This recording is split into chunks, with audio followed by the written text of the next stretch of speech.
નમસ્કાર મિત્રો, દેશ અને દુનિયાના સૌથી મોટા અને અગત્યના સમાચારમાં તમારું સ્વાગત છે.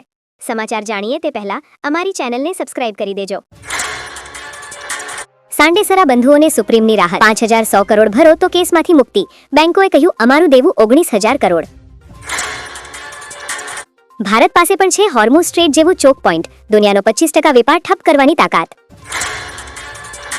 વડોદરામાં પૂરપાટ દોડતી કારે અનેક વાહનોને ઉડાવ્યા.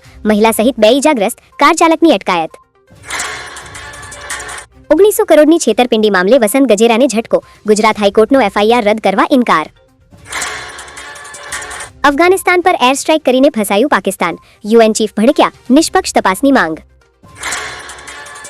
ઈરાનના વળતા પ્રહારથી ટ્રમ્પ ગભરાયા, કહ્યું હવે સાઉથ પાર્સ ગેસ ફિલ્ડ પર હુમલો નહીં કરીએ. અશાંત વિસ્તાર મિલકતોના કાયદામાં સુધારા બિલ લાવશે સરકાર. જાણો શું ફેરફાર થશે. અમદાવાદ શહેરમાં LPG કનેક્શન સરેન્ડર કરવાના ફરમાનનો ફિયાસ્કો. કાળાબજારીનો ફક્ત એક કેસ. પહેલા 300 અને હવે 20 જ ડ્રોન એટેક કેમ? ખામેનેઈએ વ્યૂહ બદલીને અમેરિકા ઇઝરાયલને ચોંકાવ્યા. ગુજરાત રાજ્યમાં હવામાનમાં અચાનક પલટો આવતા આજે ભારે પવન સાથે વરસાદની આગાહી કરવામાં આવી છે. હવામાન વિભાગની આગાહી મુજબ રાજ્યમાં આજે ભારે પવન અને કમોસમી વરસાદની અસર જોવા મળી રહી છે. હવામાન વિભાગ દ્વારા આજે રાજ્યના લગભગ તમામ જિલ્લાઓમાં વરસાદની આગાહી કરવામાં આવી છે. ઉત્તર ગુજરાતથી લઈને દક્ષિણ ગુજરાત અને સૌરાષ્ટ્ર કચ્છ સુધીના વિસ્તારોમાં કમોસમી વરસાદ પડવાની શક્યતા વ્યક્ત કરવામાં આવી છે. બનાસકાંઠા, પાટણ, મહેસાણા, અરવલ્લી અને ગાંધીનગરમાં વરસાદ સાથે જોરદાર પવન ફૂંકાવાની આગાહી છે. તેમજ ખેડા, અમદાવાદ, આણંદ, પંચમહાલ, દાહોદ અને મહીસાગર જિલ્લામાં પણ હવામાનમાં અચાનક ફેરફાર જોવા મળી શકે છે. હવામાન વિભાગે લોકોને સાવચેતી રાખવાની સલાહ આપી છે.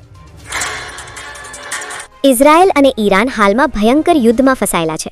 બંને દેશો સતત એકબીજા સામે મિસાઇલ હુમલા કરી રહ્યા છે. આ શ્રેણીમાં ઇઝરાયેલી તેલ રિફાઇનરીને નિશાન બનાવવામાં આવ્યા છે. ભારત પાસે ગુજરાતથી લઈને આસામ સુધી તેલના કુવાઓ છે. તેમ છતાંય આપણે 85% તેલ વિદેશથી કેમ મંગાવવું પડે છે? કેમ આપણે દર વર્ષે અબજો રૂપિયા બીજા દેશોને આપીએ છીએ? શું આપણા કુવાઓ ખાલી થઈ રહ્યા છે કે આની પાછળ કોઈ બીજું કારણ છે?